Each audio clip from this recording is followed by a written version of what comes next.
यह कहानी शुरू होती है एक हंसते खेलते परिवार के साथ, लेकिन इसका ऐसा दुखद अंत होगा, ये किसी ने सोचा नहीं था। शिखर और अवंतिका दोनों की शादी को 2 साल हुए थे। आज शिखर के छोटे भाई रौनक की शादी पक्की हो गई थी। अमृता और रौनक दोनों एक दूसरे से प्यार करते थे।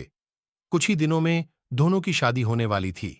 रौनक और शिखर के माता पिता बचपन में ही चल बसे थे। शिखर ने छोटी उम्र से ही काम करना शुरू कर दिया था। उसका एक ही सपना था, अपने साथ साथ रौनक को भी पढ़ा लिखाकर काबिल बनाना। शिखर का सपना आज पूरा हुआ था। रौनक एक बहुत बड़ी कंपनी में मैनेजिंग डायरेक्टर बन गया था। आज अमृता, जिसे वह बहुत चाहता था, वह भी उसकी जिंदगी में आने वाली थी। शिखर, अवंतिक और रौनक तीनों अमृता के घर बैठे थे। शादी की बात कर रहे थे। सारी बातें तय हो जाने के बाद तीनों उठकर खड़े हो गए। शिखर ने अमृता के पापा से कहा, अंकल आप शादी की तारीख निकलवा लीजिए, और हां, हम शादी बहुत ही सिंपल करना चाहते हैं, तो ज्यादा परेशान मत होना। शादी का सारा इंतजाम मैं देख लूंगा। अमृता के पापा जगवीर जी ने कहा, बेटा तुमसे बात करके तो मेरा मन ही हल्का हो गया। तुम चिंता मत करो, मैं सब कर लूंगा। शिखर ने अवंतिका की ओर इशारा किया। दोनों विदा लेकर चल दिए। बाहर आकर रौनक ने कहा, भैया आप भाभी को लेकर चलो, मैं थोड़ी देर में आता हूं। यह सुनकर शिखर ने उसे घूरते हुए कहा, तुझे पता है ना रात कितनी हो गई है, सुनसान रास्ता है, जंगल भी पड़ता है, चल हमारे साथ।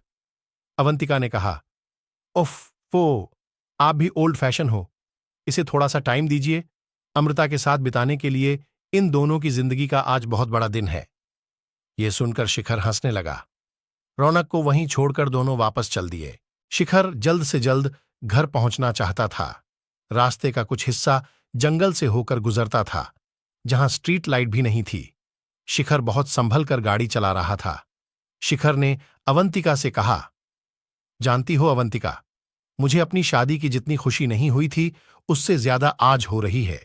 आज ऐसा लग रहा है जैसे मेरा सपना पूरा हो रहा है। मैंने रौनक को अपने बेटे की तरह पाला है। उसकी शादी से बढ़कर खुशी मेरे लिए कुछ नहीं हो सकती। अवंतिका बोली, हां, मैं समझ सकती हूं। मेरे पापा ने जब मेरी शादी पक्की की थी तो वो भी कितना खुश थी। आज तुम वही खुशी महसूस कर रहे हो। तभी गाड़ी को तेज झटका लगा, जैसे गाड़ी किसी चीज से टकराई हो। शिखर और अवंतिका घबरा गए। शिखर ने फटाफट ब्रेक लगाए। अवंतिका की चीख निकल गई। शिखर ने कहा, पता नहीं शायद कोई जंगली जानवर होगा। मैंने बातों के चक्कर में ध्यान से देखा नहीं, मैं उतर कर देखता हूं। अवंतिका बहुत डर गई थी। उसने कहा, नहीं तुम नीचे मत उतरो, चलो यहां से फटाफट।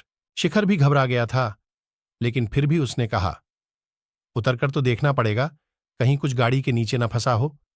गाड़ी को कितना नुकसान हुआ यह भी देखना पड़ेगा। वह अवंतिका से बात कर ही रहा था, तभी अवंतिका सामने शीशे में देखकर चीख पड़ी। उसे देखकर शिखर ने पीछे मुड़कर देखा। एक आदमी खून से लथपथ सड़क पर खड़ा था और अपने आप को घसीटता हुआ उनकी ओर आने की कोशिश कर रहा था। वह बुरी तरह जख्मी था। शिखर और अवंतिका बुरी तरह घबरा गए।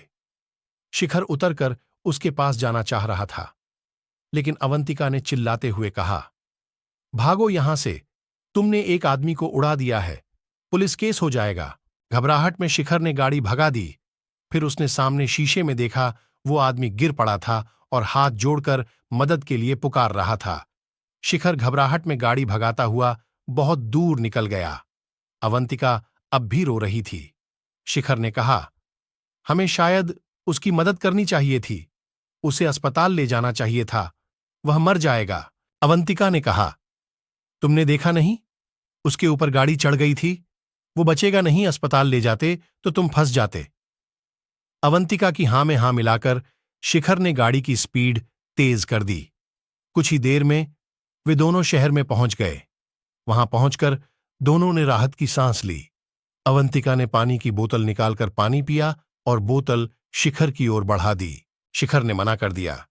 कुछ ही देर में घर आ गया। शिखर ने गाड़ी पार्क की और उतरकर देखा। गाड़ी पर सामने से डेंट पड़ गया था।